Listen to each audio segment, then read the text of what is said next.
बिस्मिल्लाहिर्रहमानिर्रहीम। Last lecture में हमने लूप्स और इफ़ कंडीशन को हमने देखा था, कंडीशनल स्टेटमेंट्स देखी थी और लूप्स को डिस्कस किया था कि मिप्स असेंबली लैंग्वेज में हम लूप्स कैसे लिखते हैं और अगर कोई कंडीशनल स्टेटमेंट हमें इस लैंग्वेज में लिखनी पड़े तो हम वो उसको कैसे लिखते हैं। आज के लेक्चर में हम एरेज को डिस्कस करेंगे, स्पेसिफिकली 1D एरे को डिस्कस करेंगे कि मिप्स असेंबली लैंग्वेज में 1D एरे जो होती है उसको हम कैसे डिफाइन करते हैं और किस तरह उसे हम यूज़ करते हैं, उसकी कोई एक कोडिंग एग्जांपल भी देखेंगे। सबसे पहले तो आपको बताता चलूँ कि बाकी प्रोग्रामिंग लैंग्वेजेस की तरह मिप्स असेंबली लैंग्वेज में भी जो एरे होती है ये सिमिलर टाइप ऑफ डाटा को स्टोर करने के लिए यूज़ होती है।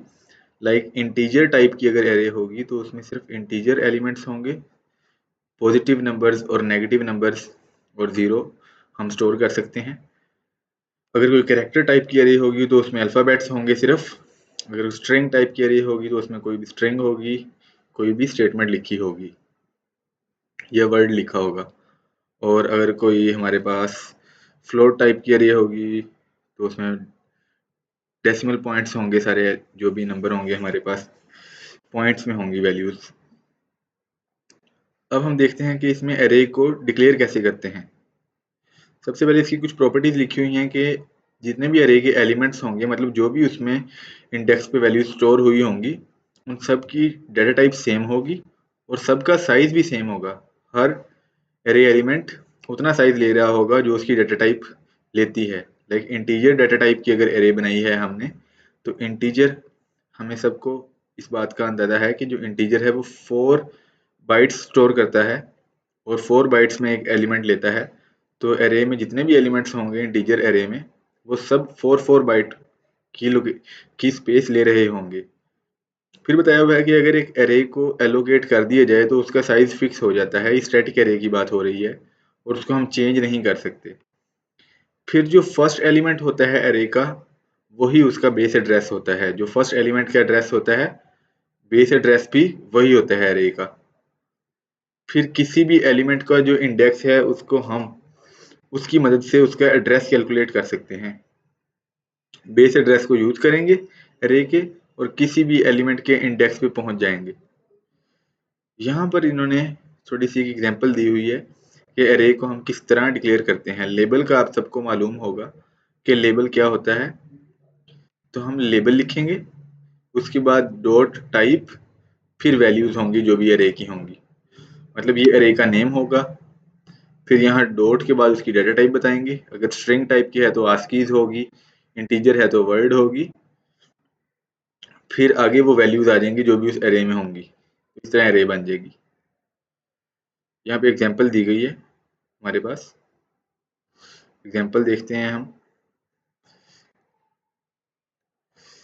सबसे ऊपर हमारे पास एक हाफ टाइप की एरे है। हाफ का मतलब कि हर जो एलिमेंट होगा वो हमारे पास 2 बाइट्स ले रहा होगा, अनलाइक इंटीजर के।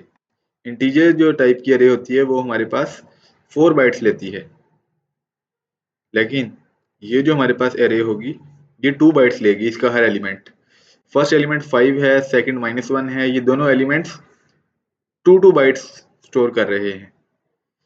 फिर हमारे पास डॉट वर्ड टाइप की एरे है, मतलब कि ये इंटीजर टाइप की एरे है लेकिन 1:10 लिखा हुआ है। इसका मतलब कि इस एरे में 10 एलिमेंट्स हैं और हर एलिमेंट की वैल्यू क्या है 1। अगर कोई भी एरे हमने कांस्टेंट वैल्यू से इनिशियलाइज करवानी हो तो हम ऐसे इनिशियलाइज करवाते हैं। एरे का नेम लिखते हैं, डॉट डाटा टाइप, उसके बाद हम बता देते हैं कि उसमें कौन सी वैल्यू रखवानी है और कॉलन उसमें कितनी वैल्यूज वो वाली रखवानी है। 1 वैल्यू रखवानी है और 10 टाइम्स 1 लिखवानी है, तो हम इस तरह एरे बना लेंगे। फिर डॉट स्पेस 20, मतलब हमने एक 20 बाइट्स की एरे बनानी है। सिर्फ हमने उसको स्पेस दे दी है लेकिन इनिशियलाइज नहीं करवाया। कमेंट्स में भी लिखा हुआ है एरे बनाई है 20 बाइट्स की लेकिन अनइनिशियलाइज्ड है। फिर ये स्ट्रिंग टाइप की एरे है और ये भी स्ट्रिंग है, लेकिन आस्कीज का आपको मैं पहले भी बता चुका हूँ कि नल टर्मिनेटेड होती है। नल टर्मिनेटेड कैरेक्टर होते हैं एंड पे नल। और जो डॉट आस्की होती है इसमें सिर्फ वही वैल्यूज पड़ी होती हैं जो हमने लिखवाई होती हैं, एंड पे कोई नल कैरेक्टर नहीं होता। इसके बाद हम देखते हैं कि अगर हमने एक स्पेस डायनामिक एरे बनानी हो तो हम कैसे बनाते हैं। स्टैटिक का तो मैं आपको बता चुका हूँ, ऊपर डॉट स्पेस और आगे हम कोई नंबर बता देंगे, उतने बाइट्स की एरे बन जाएगी। यहाँ पर हम LI A0 में 100 पास किया। जो हम स्टैटिक एरे बनाते थे वो डाटा सेगमेंट में बनाते थे, जो डायनामिक एरे होगी वो रन टाइम पे होती है, तो इसलिए हम उसको डॉट टेक्स्ट में बनाएंगे एग्जीक्यूशन टाइम पे।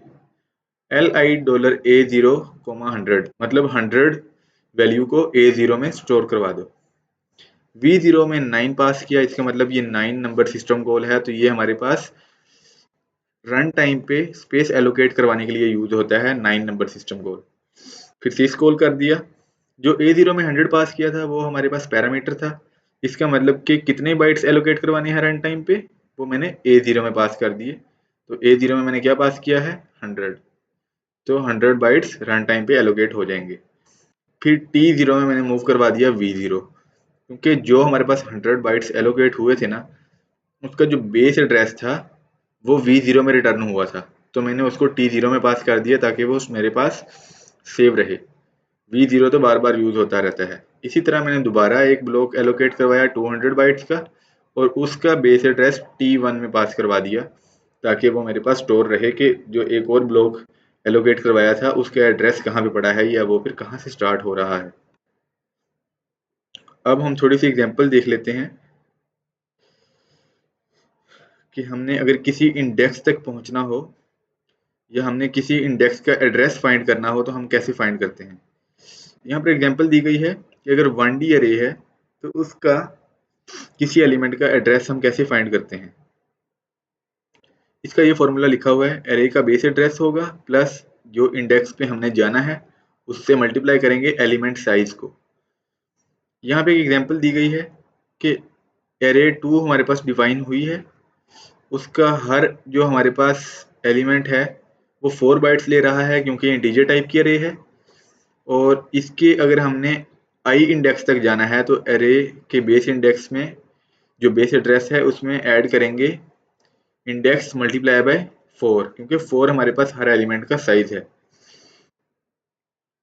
इसने एग्जांपल दिया कि हमारे पास जो उसका बेस एड्रेस है वो अगर 1001004 है तो ये बेस एड्रेस हो गया। अब हमने जाना है आई इंडेक्स पे, तो ये हमारे पास base address plus I multiply by 4 हो जाएगा, तो हम उस इंडेक्स तक पहुंच जाएंगे। इस तरह हमारे पास 1D अरे के हम इंडेक्स तक जाते हैं। लेकिन अगर मैंने 2D अरे के किसी इंडेक्स तक जाना हो जिसमें रोज भी होती हैं और कॉलम्स भी होते हैं, इसका मतलब कि हमारे पास आई रो को इसमें डिफाइन, आई जो हमारे पास है वो उसको डिनोट करेगा, और जो जे है वो हमारे पास कॉलम्स को डिनोट करेगा। मतलब अगर हम आई लिखेंगे इसका मतलब है वो कोई रो नंबर है, और जे लिखेंगे तो वो कोई ना कोई कॉलम नंबर होगा। सपोज मेरे पास एक, उसका फॉर्मूला पहले देख लेते हैं। Matrix I J equals matrix मतलब उसका बेस एड्रेस एरे का, प्लस आई है row number multiply by columns कि कितने कॉलम्स हैं टोटल एरे में, प्लस जे कि किस कॉलम नंबर तक जाना है और किस रो नंबर तक। जिस तरह हमारे पास 4 एरेज हैं, अगर एक एरे है 2D उसके 4 रोज हैं और अगर 4 ही कॉलम्स हैं, या मेरे पास 6 रोज हैं और 6 ही कॉलम है, लेकिन मैंने फर्स्ट एलिमेंट फाइंड करना है तो मैं कैसे करूंगा। 6 रोज 6 कॉलम्स, जीरो से इंडेक्सिंग शुरू होगी रो की भी और जीरो से इंडेक्सिंग शुरू होगी कॉलम की भी। अगर 6 रोज हैं तो जीरो से लेके 5 नंबर तक रो जाएगी, टोटल 6 हो जाएंगी। इसी तरह कॉलम्स भी जीरो से लेके 6 तक होंगे। जो फर्स्ट एलिमेंट पड़ा होगा ये मैट्रिक्स की तरह का बन जाएगी हमारे पास एरे। फर्स्ट एलिमेंट 0 0 इंडेक्स पे होगा, मतलब 0 रो में और 0 कॉलम में। जो सेकंड एलिमेंट होगा वो 0 ही रो में होगा लेकिन फर्स्ट कॉलम में आ चुका होगा, मतलब column number 2 index number 1 column का। इसी तरह जो थर्ड होगा वो 0 2 में होगा, रो सेम रहेगी 0 ही रहेगी, कॉलम का नंबर चेंज होता जाएगा इंडेक्स के हिसाब से। एग्जाम्पल है मेरे पास कि मैंने एक, मेरे पास एरे है उसमें कॉलम्स हैं 20 और हर एलिमेंट 4 बाइट्स का है, एरे इंटीजर टाइप की है। तो मैंने उसके एलिमेंट नंबर जो है हमने इस एलिमेंट को तक पहुंचना है। इसकी हमारे पास पोजीशन क्या है, 1 मतलब सेकंड रो क्योंकि 0 से रो नंबर शुरू हो रहा है, और 6th कॉलम क्योंकि 5 है और 0 से कॉलम नंबर शुरू हो रहा है। फर्स्ट 1 हमारे पास डिनोट कर रहा है सेकंड रो को, तो हमने सेकंड रो के 6th एलिमेंट तक जाना है क्योंकि 5 है, सेकंड रो 6th एलिमेंट। तो हम कैसे जाएंगे, उस पर मैंने 73 रखवाना है। सेकंड रो है तो आई की जगह 1 आ जाएगा, जे की जगह 5 आ जाएगा, और एलिमेंट्स 20 हैं, तो यहाँ पर मैंने 1 लिखा आई की जगह, मल्टीप्लाई बाय 20 कॉलम्स हैं हमारे पास, प्लस जे की क्या पोजीशन थी 5, मल्टीप्लाई बाय 4 क्योंकि एलिमेंट साइज मेरे पास क्या था 4, हर एलिमेंट 4 बाइट्स ले रहा था। Base address plus 20 plus 5 multiply by 4, 20 plus 5 25, 25 multiply by 4 100। तो बेस एड्रेस में कितना ऐड करूंगा 100, इतना ऐड करूंगा तो मैं इस पोजीशन तक पहुंच जाऊंगा 15, सेकंड रो 6th कॉलम। अब इस पोजीशन तक अगर मैंने जाना है तो इसको मैं कोड में कैसे लिखूंगा, मैंने एक अरे बनाई होगी मैट्रिक्स नेम की, उसको मैं उसका बेस एड्रेस लोड करवा लूंगा T0 में, बेस एड्रेस लोड हो गया। इसके बाद अब मैंने उसके अंदर 73 वैल्यू रखवानी है, तो T1 में मैं लोड करवा लूंगा 73। अब मैंने 73 को कहाँ रखवाना है, बेस एड्रेस प्लस 100 पे, तब वो इधर आएगी वैल्यू इस पोजीशन पे जो हमने कैलकुलेट किया फॉर्मूले से, base address of matrix plus 100। तो मेरे पास बेस एड्रेस आ चुका है, अब इसमें मैंने 100 ऐड करना है। बेस एड्रेस किस में आया था T0 में, तो T0 में डिस्प्लेसमेंट करूंगा, ऐड करूंगा 100, और उस पे जाके स्टोर करवा दूंगा वैल्यू T1 वाली। तो स्टोर वर्ड का मतलब होता है कि जो मैंने यहाँ पर फर्स्ट पैरामीटर दिया ना उसको सेकंड वाले में स्टोर करवा दो। इसका मतलब फर्स्ट पैरामीटर क्या था T1, T1 में क्या पड़ा है 73, तो 73 को कहाँ स्टोर करवाना है सेकंड वाले में। सेकंड वाले में क्या है T0 प्लस 100, T0 क्या था मैट्रिक्स, तो मैट्रिक्स बेस एड्रेस है, बेस एड्रेस प्लस 100 में 73 रखवा दो, या फिर मैट्रिक्स 15 में 73 रखवा दो। आई होप इसकी समझ आ चुकी होगी। अब हम एक कोड देखते हैं जो इस C++ की कोड की हमारे पास रिप्लेसमेंट होगा। कोड क्या है मेरे पास, मैंने एक एरे होगी जिसका साइज है n, मैं साइज लूंगा 10, उसमें मैंने एक एलिमेंट को सर्च करना है एक लूप के जरिए। अगर वो एलिमेंट मिल जाए तो मैं रिटर्न करवा दूंगा कि एलिमेंट मिल चुका है, प्रिंट करवा दूंगा। अगर नहीं मिला तो मैं कहूंगा कि एलिमेंट नहीं मिला पूरी एरे में। अब हम चलते हैं अपने कोड की तरफ। तो कोड मेरे पास कुछ इस तरह का है, मैंने एक एरे बनाई है, उसका नाम रखा है ARR, और डॉट वर्ड का मतलब मेरे पास इंटीजर टाइप की एरे है, और मैंने उसमें वैल्यूज कितनी रखवा दी हैं 10 वैल्यूज रखवाई हैं, ये सारी वैल्यूज लिख दी हैं इस तरह। तो मेरे पास एक एरे बन चुकी है इंटीजर टाइप की, उसमें 10 एलिमेंट्स रखवा दिए हैं। इसके बाद मैंने दो स्ट्रिंग बनाई हैं, एक है फाउंड एक है नॉट फाउंड। फाउंड क्या मेरे पास प्रिंट करेगा target element is present in the given array, जबकि नॉट फाउंड मेरे पास प्रिंट करवाएगा no such element in the given array. उसके बाद टेक्स्ट सेगमेंट में आया, ये मेरे पास एग्जीक्यूटेबल सेक्शन है कोड का, मेन फंक्शन है। इसमें मैंने एक रजिस्टर में एड्रेस लोड करवाया है एक वेरिएबल का या एरे का। कौन सी एरे है ARR, उसका बेस एड्रेस किस में आ चुका है मेरे पास A0 में, A2 में 97 रखवाया, ये मेरे पास टारगेट एलिमेंट है जिसको मैंने सर्च करना है एरे में। A1 में 10 रखवाया, ये एरे का साइज है या n है, यहाँ पर ये एरे का साइज n है और वैल्यू क्या है उसमें 10, A1 में 10 आ चुका है। इसके बाद मैंने T0 में A0 मूव करवा दिया, इसका मतलब T0 में क्या आ चुका है address of array, base address of array. T1 में 0 मतलब इंडेक्स मेरे पास i से शुरू हो रहा है, वो है 0, इंडेक्स i इक्वल्स 0। तो मैंने क्या क्या वैल्यूज रखवा ली हैं, बेस एड्रेस एरे का A0 में रखवाया है, जिस एलिमेंट को सर्च करना है A2 में रखवाया है, एरे का जो साइज है उसको A1 में रखवाया है, और जो बेस एड्रेस है उसको T0 में मूव करवा दिए। इसके बाद मैंने i 0 से इनिशियलाइज करवा दिया और T1 में i रखा है। वाइल लूप स्टार्ट हो गई, लोड करवाया मैंने T2 में T0 प्लस 0, मतलब बेस एड्रेस किस में आ चुका है मेरे पास अब T2 में, मतलब फर्स्ट एलिमेंट किस में आ चुका है T2 में एरे का। T2 को मैं चेक करूंगा क्या वो इक्वल टू तो नहीं है, branch equal to T2 A2, क्या मेरे पास जो फर्स्ट एलिमेंट है वो A2 क्या था 97, और 97 क्या है मेरे पास टारगेट एलिमेंट। क्या मेरे पास फर्स्ट एलिमेंट जो अरे का है T2 वो टारगेट एलिमेंट A2 के इक्वल तो नहीं है। अगर इक्वल है तो नेक्स्ट पे चले जाओ। नेक्स्ट क्या कर रहा है V04 मतलब मैंने स्ट्रिंग प्रिंट करवानी है A0 फाउंड। तो अगर एलिमेंट मिल गया तो फाउंड वाली स्ट्रिंग प्रिंट हो जाएगी और जंप कर देंगे एग्जिट पे, टर्मिनेट हो जाएगा प्रोग्राम। अगर ना मिली तो क्या होगा, मैं कंपेयर करूंगा T1 को। T1 मेरे पास था 0 कि मेरे पास I0 से शुरू हुआ था, क्या वो A1 के इक्वल तो नहीं हो चुका। A1 क्या था मेरे पास साइज ऑफ एरे, 0 तो 10 के इक्वल नहीं हुआ, इसलिए मैं क्या करूंगा फिनिश्ड लेवल पे नहीं जाऊंगा। फिर मैं T1 में 1 का इंक्रीमेंट करूंगा, मतलब I में इंक्रीमेंट किया। शिफ्ट लेफ्ट लॉजिकल ये मैं क्यों कर रहा हूं, ये मैं इसलिए कर रहा हूं कि मैंने मल्टीप्लाई करना है T1 को 4 से। इसकी जगह मैं मल्टीप्लाई पे 4 भी लिख सकता था, तो हम 4 ही लिख लेते हैं।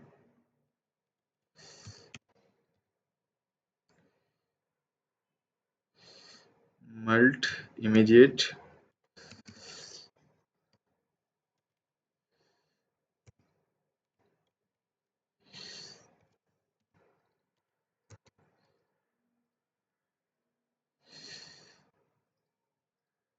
अनसेंड कर देते हैं। T1 को मल्टीप्लाई कर देता हूं मैं T4 से, और T4 में मैं लोड करवा लेता हूं एक वैल्यू 4। अब मैं क्या कर रहा हूं, यहाँ पे I को 4 से मल्टीप्लाई कर रहा हूं।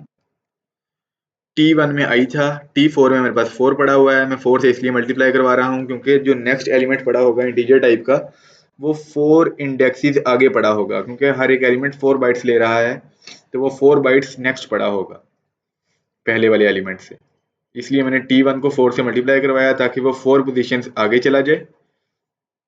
T3 में स्टोर करवाया, T3 को A0 में ऐड करके T0 में स्टोर करवा दिया। A0 में क्या था मेरे पास, A0 में मेरे पास बेस एड्रेस था, तो बेस एड्रेस में मैंने कितना ऐड करवा दिया I मल्टीप्लाई बाय 4। ये वाला काम हो चुका है, और वापस array of I index update कर दिया कि अब मेरे पास इंडेक्स नेक्स्ट एलिमेंट आ चुका है।